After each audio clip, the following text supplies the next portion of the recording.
Okay, student, then let's start. Torque on a dipole placed in the uniform electric field.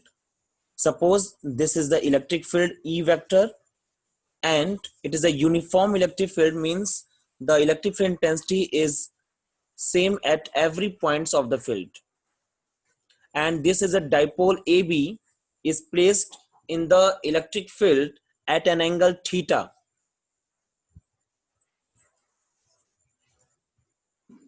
Now the distance between the charges of the dipole, suppose 2L, then you can see AC will be the 2L cos theta and BC will be the 2L sin theta. It's a simple trigonometric formula, you can use it. Now we are going to calculate here the torque on a dipole. So you are knowing the formula of torque. Torque tau equal to force into perpendicular distance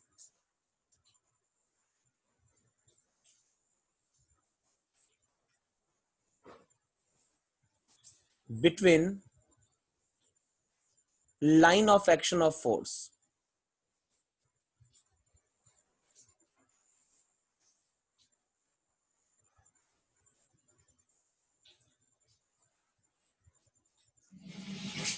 Right? So now let's calculate what is the force acting on the charges. On the plus Q charge, the force will act towards the electric field, and on the minus Q charge, the force will act opposite to the electric field. And the amount of the force will be F is equal to QE. Okay? And this will be F equal to minus QE. Minus sign is showing that the direction is opposite.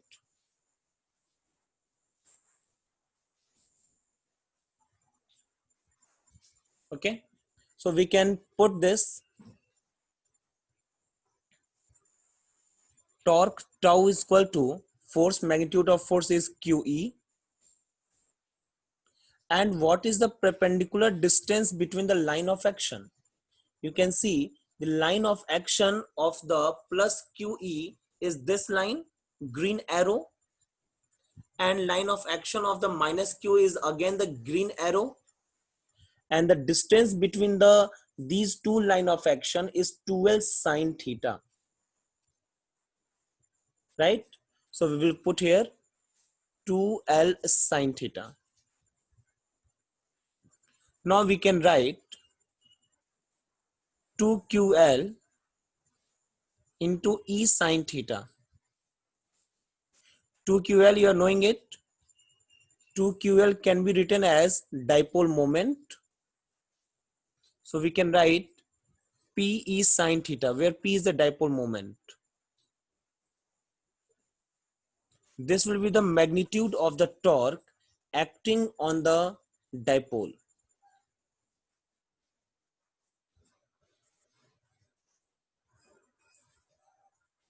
Equation number 1.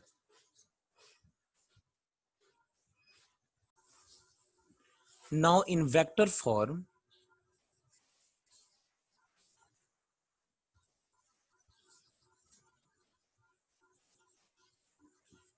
you are knowing it, this vector A cross B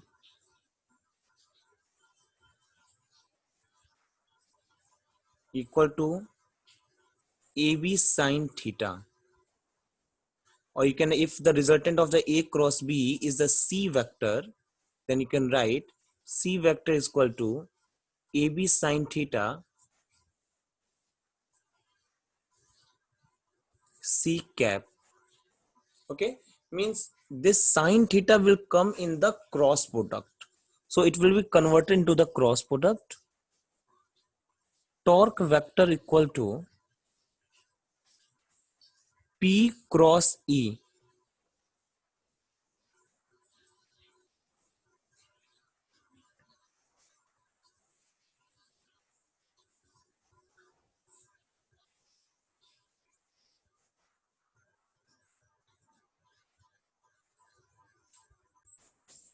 Direction of torque will be, you're knowing it in this situation, the direction of the C cap will be the perpendicular to the plane containing the vector A and vector B. In the same way, direction of tau vector will be, means torque, direction of torque,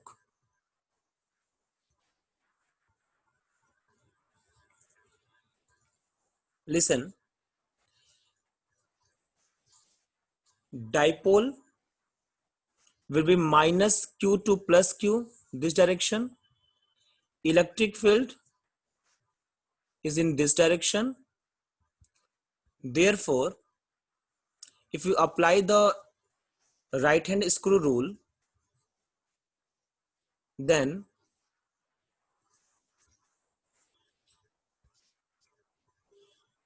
the direction of the torque will be perpendicular to the plane of paper and acting downward, मतलब screen के अंदर की तरफ.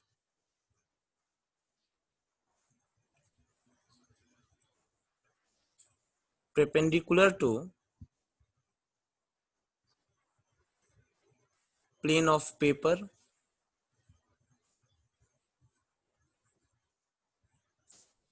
and acting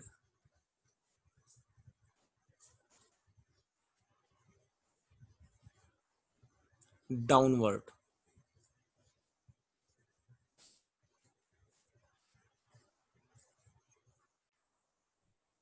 Now there is some cases. Case 1, we have the formula tau equal to Pe sin theta. You can see the torque is depending upon the angle. So, and sin theta has the minimum value -1, maximum value 1. So we can calculate the minimum torque and the maximum torque.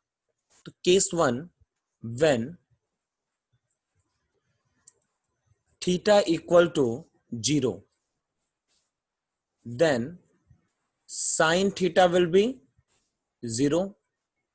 As the sin theta is 0, this implying that torque will be 0.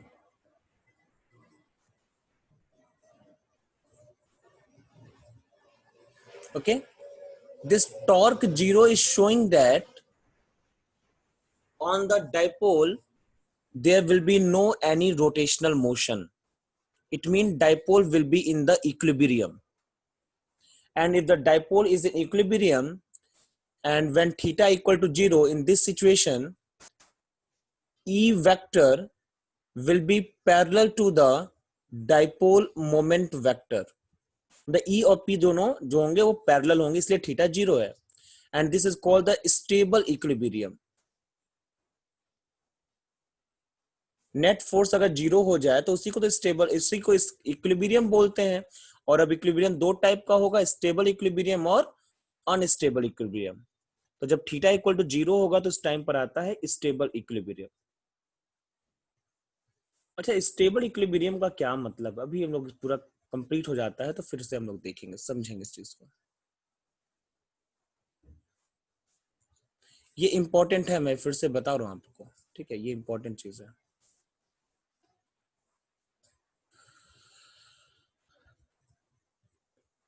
Case 2,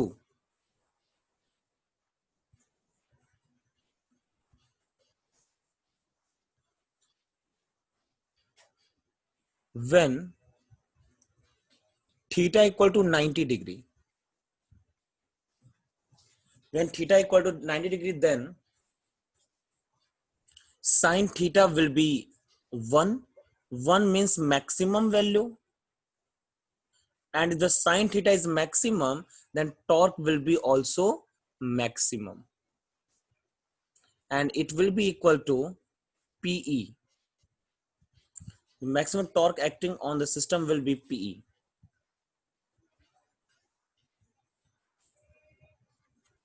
In this situation, E vector will be perpendicular to the P vector. Case 3. When theta is equal to 180 degree, then sine theta will be again 0. If the sine theta is 0, it means torque will be 0. And if the torque is 0, it means this is in the equilibrium. Right? Means E vector are anti-parallel to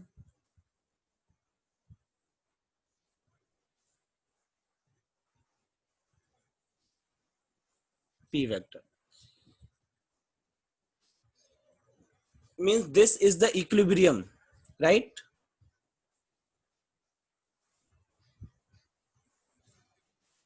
But this is called the unstable equilibrium, because if we apply the small amount of force, then its equilibrium will be disturbed.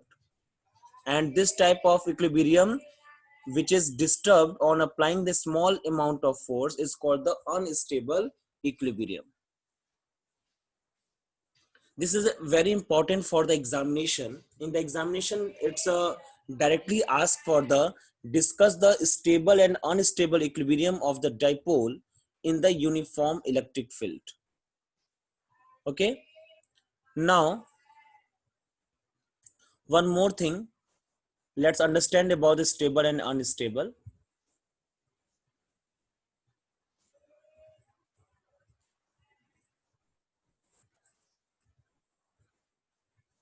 Suppose this is a dipole.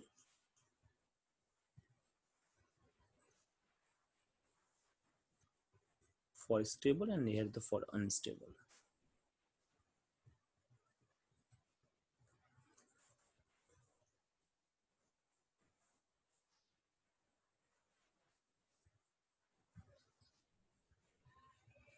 This is minus q plus q. Then P vector will be along this, and electric field vector will be also along this. And here the minus q plus q minus q. In this situation, P vector will be along this and E vector will be along this.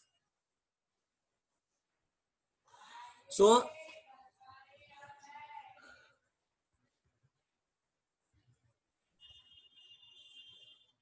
in this situation, the force on the plus q will act this direction, force on the minus q will act this direction. If you small amount of force is applied, understand carefully. If you small amount of force is applied to disturb the equilibrium, then it may be something rotated little bit. And since the force is acting on the same direction, so it will again balance.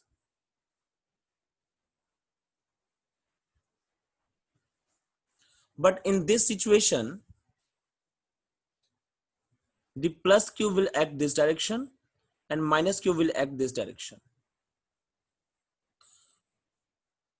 And if a small amount of force will be applied to disturb the equilibrium, then the equilibrium will be completely disturbed. Why? Suppose it will little bit go upside and it will little bit go downside. Then you can see their line of action will be different.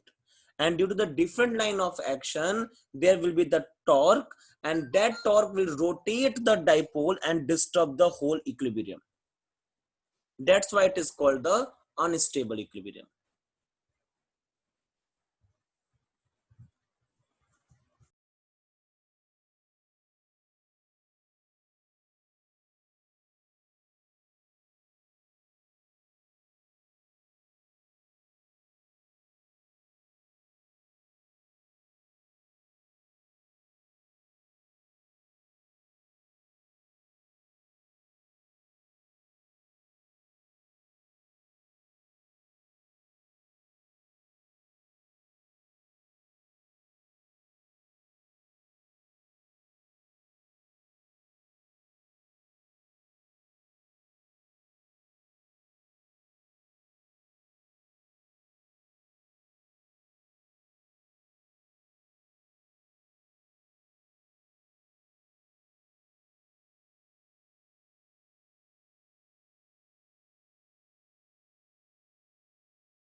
मैं ये बोल रहा था आप लोगों से कि अगर किसी डाइपोल को अगर हम नॉन यूनिफॉर्म इलेक्ट्रिक फील्ड में रख दें तो उसके किसी चार्ज पर हो सकता है ज्यादा फोर्स लगे और किसी चार्ज पे कम फोर्स लगे।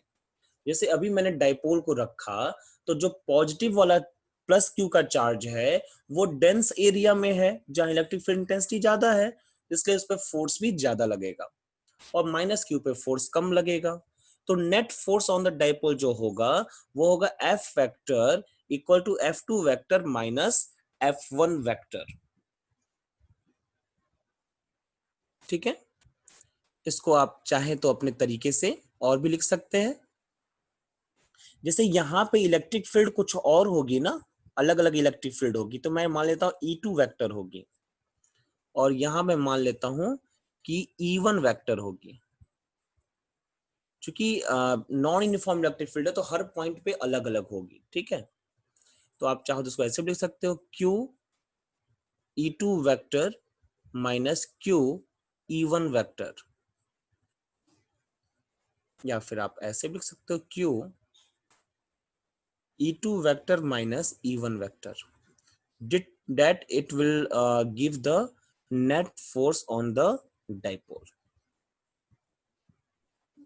Now the second point we can discuss, in the when dipole is placed in the uniform electric field, in that situation the net force on the dipole will be zero. Hence there is the only rotational motion in the uniform electric field. But in this situation the dipole will have rotational motion as well as translational motion, यानी कि वो rotate भी करेगा और आगे भी बढ़ेगा, क्योंकि उस पर एक नेट फोर्स है ना आगे की डायरेक्शन में, तो वो रोटेट भी करेगा और आगे भी बढ़ता चला जाएगा। जैसे पहिया जो होता है ना, जैसे रोटेट भी करता है और आगे भी बढ़ता चला जाता है, साइकिल का पहिया, कार का पहिया, जो भी आपको इच्छा लगे। तो इस तरीके से in non uniform electric field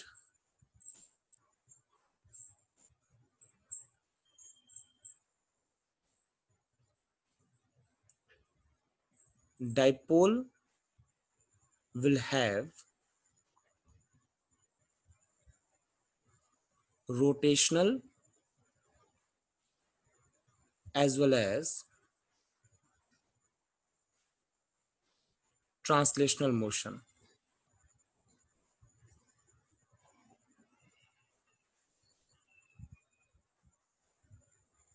Okay, so this is the topic for today. Thank you very much. See you on the next one.